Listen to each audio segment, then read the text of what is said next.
بسم اللہ الرحمن الرحیم۔ قتادہ انس بن مالک رضی اللہ عنہ سے روایت کرتے تھے کہ نبی کریم صلی اللہ علیہ وسلم نے فرمایا کہ جب تم میں سے کوئی نماز میں ہو تو وہ اپنے رب سے سرگوشی کرتا ہے، اس لیے اس کو سامنے نہ تھوکنا چاہیے اور نہ دائیں طرف، البتہ بائیں طرف اپنے قدم کے نیچے تھوک لے۔ صحیح بخاری حدیث نمبر 1214۔ سہل بن سعد رضی اللہ عنہ نے بتلایا کہ لوگ نبی کریم صلی اللہ علیہ وسلم کے ساتھ نماز اس طرح پڑھتے کہ تہبند چھوٹے ہونے کی وجہ سے انہیں اپنی گردنوں سے باندھے رکھتے، اور عورتوں کو جو مردوں کے پیچھے جماعت میں شریک رہتی تھیں کہہ دیا جاتا کہ جب تک مرد پوری طرح سمٹ کر نہ بیٹھ جائیں تم اپنے سر سجدے سے نہ اٹھانا۔ صحیح بخاری حدیث نمبر 1215۔ ابن فضیل نے بیان کیا، ان سے عامش نے، ان سے ابراہیم نے، ان سے علقمہ نے اور ان سے عبداللہ بن مسعود رضی اللہ عنہ نے کہا کہ ابتداء اسلام میں نبی کریم صلی اللہ علیہ وسلم جب نماز میں ہوتے تو میں آپ کو سلام کرتا تو آپ صلی اللہ علیہ وسلم جواب دیتے تھے، مگر جب ہم حبشہ سے جہاں ہجرت کی تھی واپس آئے تو میں نے پہلے کی طرح نماز میں سلام کیا، مگر آپ صلی اللہ علیہ وسلم نے کوئی جواب نہیں دیا، کیونکہ اب نماز میں بات چیت وغیرہ کی ممانعت نازل ہو گئی تھی، اور فرمایا نماز میں اس سے مشغولیت ہوتی ہے۔ صحیح بخاری حدیث نمبر 1216۔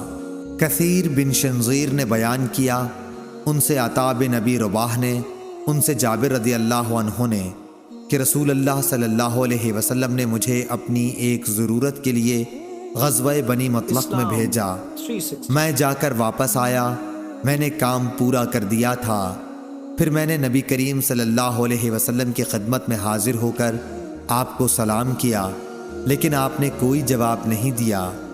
میرے دل میں اللہ جانے کیا بات آئی، اور میں نے اپنے دل میں کہا کہ شاید رسول اللہ صلی اللہ علیہ وسلم مجھ پر اس لیے خفا ہیں کہ میں دیر سے آیا ہوں۔ میں نے پھر دوبارہ سلام کیا، اور جب اس مرتبہ بھی آپ نے کوئی جواب نہ دیا تو اب میرے دل میں پہلے سے بھی زیادہ خیال آیا۔ پھر میں نے تیسری مرتبہ سلام کیا، اور اب آپ صلی اللہ علیہ وسلم نے جواب دیا اور فرمایا کہ پہلے جو 2 بار میں نے جواب نہ دیا تو اس وجہ سے تھا کہ میں نماز پڑھ رہا تھا، اور آپ صلی اللہ علیہ وسلم اس وقت اپنی اونٹنی پر تھے اور اس کا رخ قبلے کی طرف نہ تھا بلکہ دوسری طرف تھا۔ صحیح بخاری حدیث نمبر 1217۔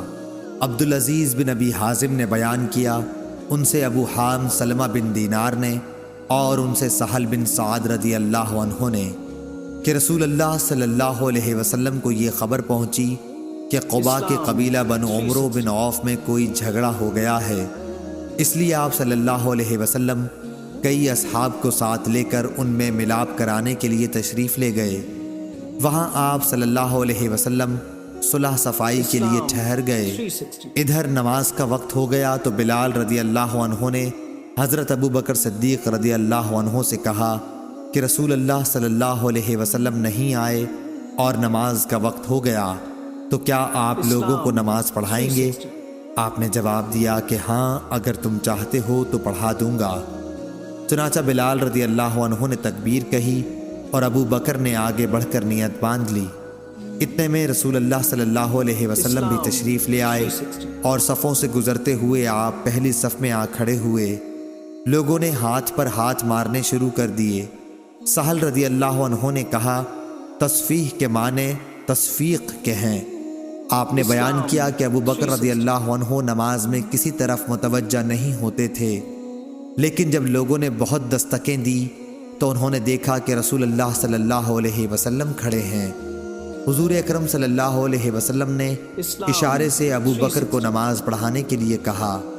اس پر ابو بکر رضی اللہ عنہ نے ہاتھ اٹھا کر اللہ تعالیٰ کا شکر ادا کیا، اور پھر الٹے پاؤں پیچھے کی طرف چلے آئے اور صف میں کھڑے ہو گئے، اور رسول اللہ صلی اللہ علیہ وسلم نے آگے بڑھ کر نماز پڑھائی۔ نماز سے فارغ ہو کر آپ صلی اللہ علیہ وسلم لوگوں کی طرف متوجہ ہوئے اور فرمایا کہ لوگوں، یہ کیا بات ہے کہ جب نماز میں کوئی بات پیش آتی ہے تو تم تالیاں بجانے لگتے ہو؟ یہ مسئلہ تو عورتوں کے لیے ہے۔ تمہیں اگر نماز میں کوئی حادثہ پیش آئے تو سبحان اللہ کہا کرو۔ اس کے بعد آپ صلی اللہ علیہ وسلم ابو بکر رضی اللہ عنہ کی طرف متوجہ ہوئے اور فرمایا کہ ابو بکر، میرے کہنے کے باوجود تم نے نماز کیوں نہیں پڑھائی؟ ابو بکر رضی اللہ عنہ نے عرض کیا کہ ابو قحافہ کے بیٹے کو زیب نہیں دیتا کہ رسول اللہ صلی اللہ علیہ وسلم کی موجودگی میں نماز پڑھائے۔